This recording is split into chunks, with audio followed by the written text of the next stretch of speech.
Kucing dengan dosen pembimbing Ibu Husnul Khotimah MD. Bersama saya Jainal Taufik dari kelas A11 dengan NIM 22811300541. Saya merupakan mahasiswa Universitas Islam Negeri Syekh Nurjati Cirebon. Untuk tugas mata kuliah kali ini kita akan membahas tentang memahami dan menguasai keterampilan bertanya. Baik, langsung saja kita masuk pada materi. Yang pertama, memahami dan menguasai keterampilan bertanya. Apakah itu memahami dan menguasai keterampilan bertanya? Memahami dan menguasai keterampilan bertanya adalah bagian penting dari komunikasi efektif. Keterampilan ini dapat membantu kita memperoleh informasi, membangun hubungan yang lebih baik, memotivasi orang lain, atau bahkan memecahkan masalah. Adapun untuk komponen yang akan kita bahas pada memahami dan menguasai keterampilan bertanya nanti akan ada 5. Yang pertama adalah manfaat bertanya dalam pembelajaran. Yang kedua, komponen-komponen keterampilan bertanya. Yang ketiga, dasar-dasar bertanya yang baik.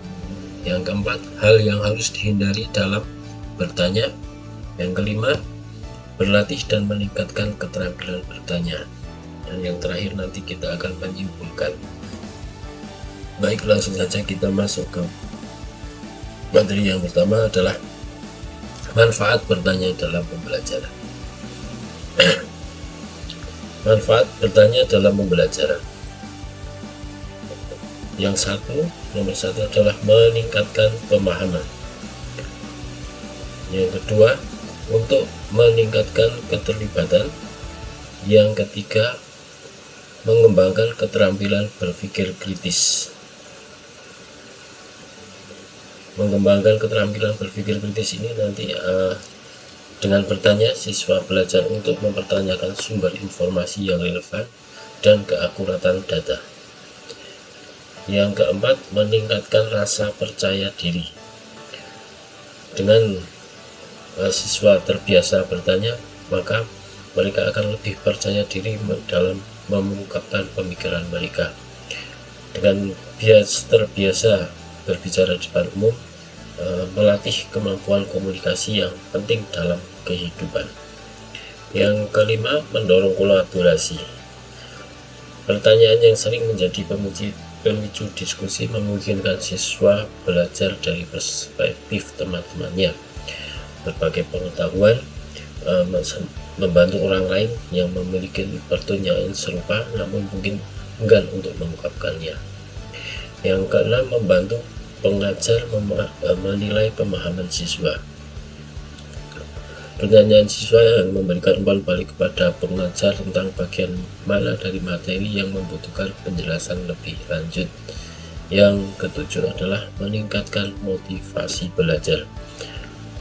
Dengan meningkatkan motivasi belajar nanti akan membangkitkan rasa ingin tahu. Bertanya membantu siswa mengeksplorasi hal-hal baru yang membuat proses belajar lebih menarik.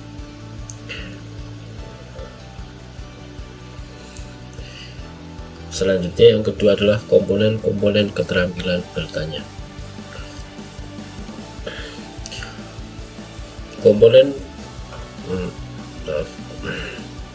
Komponen-komponen keterampilan bertanya. Komponen-komponen keterampilan bertanya adalah elemen-elemen penting yang harus dikuasai untuk mengajukan pertanyaan yang efektif dan tepat sasaran. Berikut adalah beberapa komponen dalam keterampilan bertanya.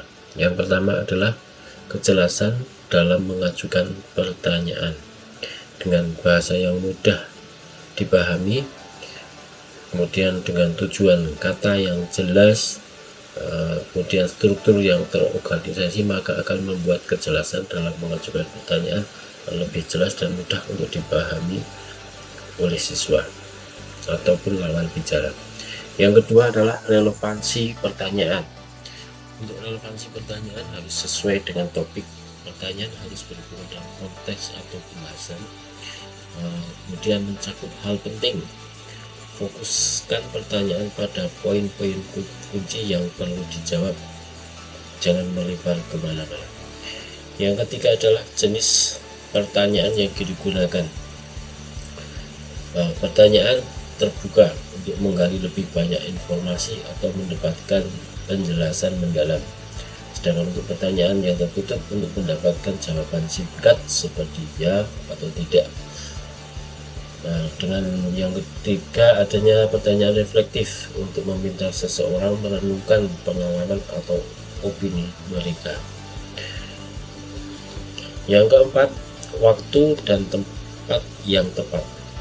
Ajukan pertanyaan pada saat yang sesuai ketika lawan bicara siap untuk merespon.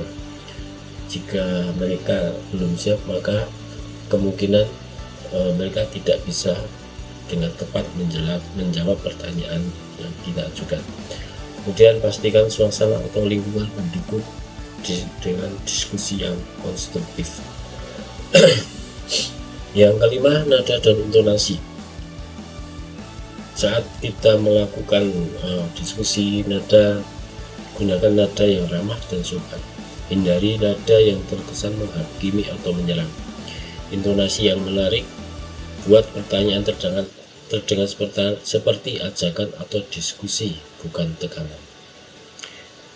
Yang keenam adalah kemampuan mendengarkan. Dengarkan dengan penuh perhatian, pastikan Anda memahami konteks sebelum bertanya. Ajukan pertanyaan lanjutan, gunakan jawaban lawan bicara untuk menggali lebih dalam. Yang ketujuh adalah fokus dan tujuan. Ajukan pertanyaan yang membantu mencapai tujuan pembelajaran, pemecahan masalah atau eksplorasi ide. Hindari pertanyaan yang terlalu umum atau tidak relevan. Yang kedelapan adalah respon terhadap jawaban. Tanggapi jawaban dengan baik, berikan umpan balik positif atau klarifikasi jika diperlukan. Jangan menginterupsi, biarkan lawan bicara menyelesaikan jawaban mereka sebelum memberikan tanggapan. Kita lanjut yang ke nomor 3, dasar-dasar bertanya yang baik. Dasar-dasar bertanya yang baik merupakan langkah-langkah untuk memastikan bahwa pertanyaan yang diajukan relevan, jelas, dan efektif dalam mencapai tujuan komunikasi. Yang pertama, tujuan yang jelas. Pahami alasan bertanya. Sebelum bertanya, tentukan apa yang ingin Anda capai, apakah itu mendapatkan informasi, klarifikasi, atau memulai diskusi.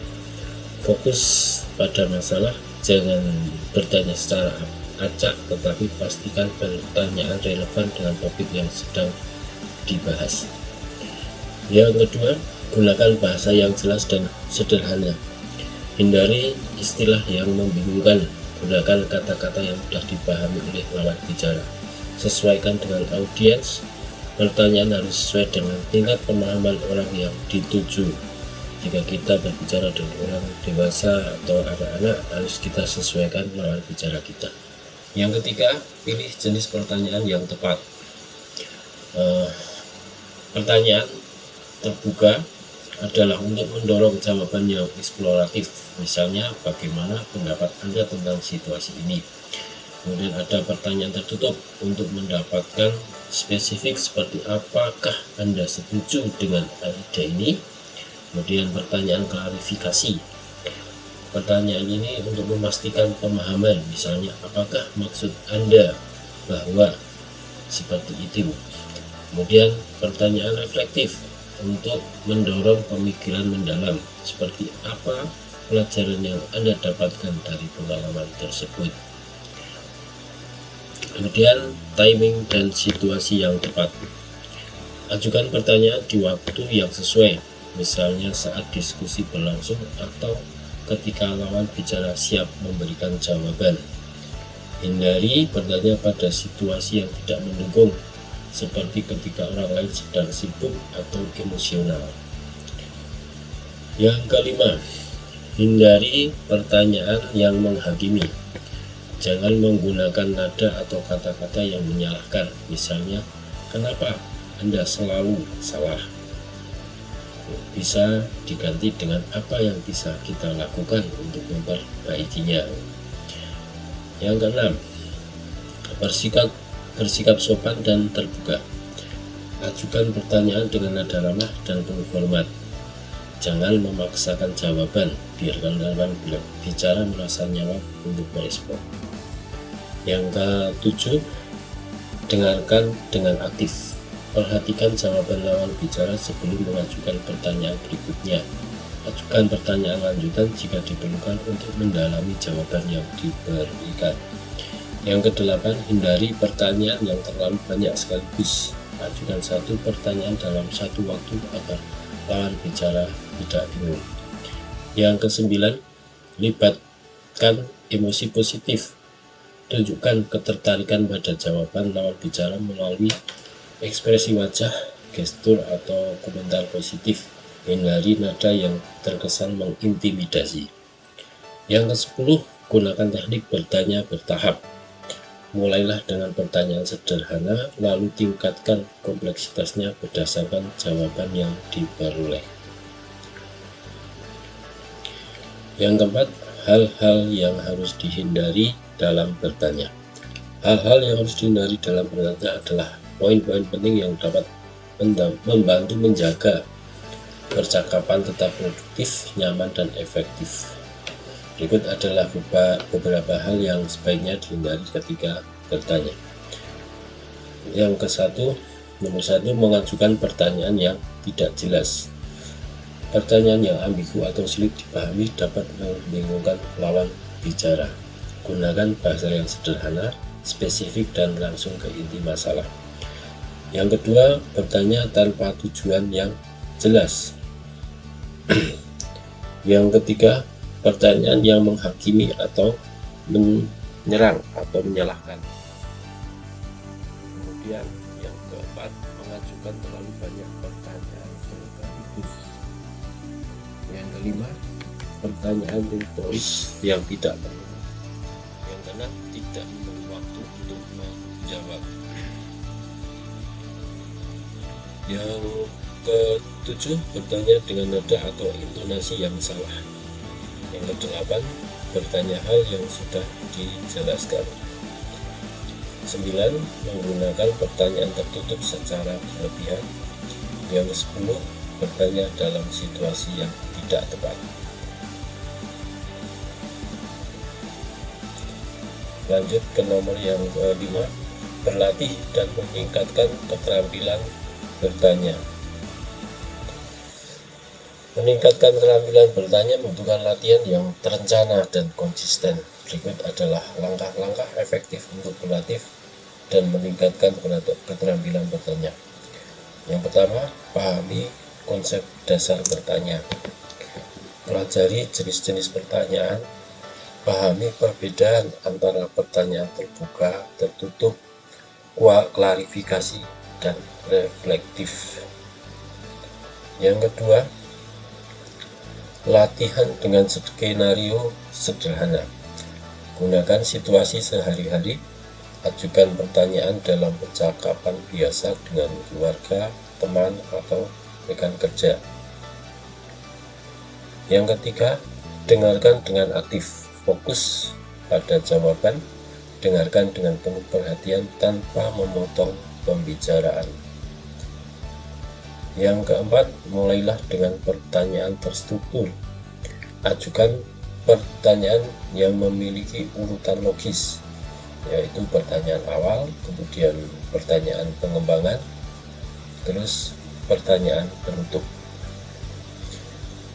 Yang kelima, hindari pertanyaan yang tidak efektif, terlalu panjang atau berbelit-belit, tidak relevan dengan konteks diskusi, terdengar menyalahkan atau menghakimi, retoris atau tidak memerlukan jawaban. Yang keenam, meningkatkan bahasa tubuh dan nada suara. Gunakan ekspresi yang ramah, senyum, dan kontak mata menunjukkan ketertarikan pada jawaban. Perhatikan nada suara. Gunakan nada yang ramah dan antusias, bukan terkesan mengintimidasi. Yang ketujuh, evaluasi dan refleksi. Setelah bertanya, evaluasi respon yang Anda dapatkan. Apakah pertanyaan Anda membantu mendapat informasi yang dibutuhkan? Apakah lawan bicara merasa nyaman menjawab? Kemudian refleksikan apa yang bisa diperbaiki seperti kejelasan atau relevansi pertanyaan. Selanjutnya yang kedelapan adalah memperluas wawasan dengan membaca dan belajar. Untuk memperluas membaca, kita perlu membaca buku, artikel, atau panduan tentang komunikasi dan teknik bertanya. Tonton, diskusi, atau wawancara profesional untuk mempelajari bagaimana mereka mengajukan pertanyaan yang efektif. Yang kesembilan, mempraktekkan pertanyaan bertahap. Mulailah dengan pertanyaan sederhana, lalu kembangkan menjadi lebih kompleks sesuai situasi. Yang kesepuluh, mintalah umpan balik. Minta teman, kolega, atau mentor memberikan umpan balik tentang cara Anda bertanya. Catat saran mereka dan gunakan untuk memperbaiki teknik bertanya Anda. Baiklah, itu tadi 5 komponen di dalam memahami dan menguasai keterampilan bertanya.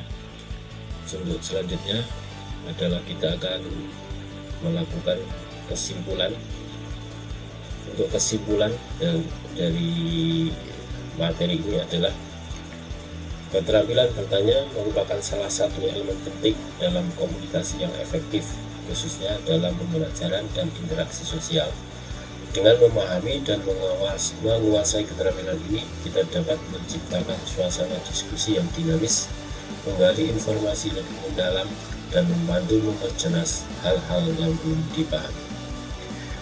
Pada akhirnya, keterampilan bertanya bukan hanya sekedar alat komunikasi, tetapi juga cara untuk membangun hubungan yang lebih baik, menciptakan suasana pembelajaran yang inklusif, dan mendukung pertumbuhan intelektual serta sosial. Dengan memahami dan menguasai keterampilan bertanya, kita dapat menjadi komunikator yang lebih efektif dan membuka lebih banyak peluang untuk belajar serta bekerja sama dengan orang lain. Demikian tadi untuk penjelasan materi menguasai dan memahami bertanya. Mohon maaf apabila masih banyak kekurangan. Di lain waktu kita bisa bertemu lagi. Akhirul kalam, wabillahi taufiq wal hidayah. Wassalamualaikum warahmatullahi wabarakatuh. Terima kasih.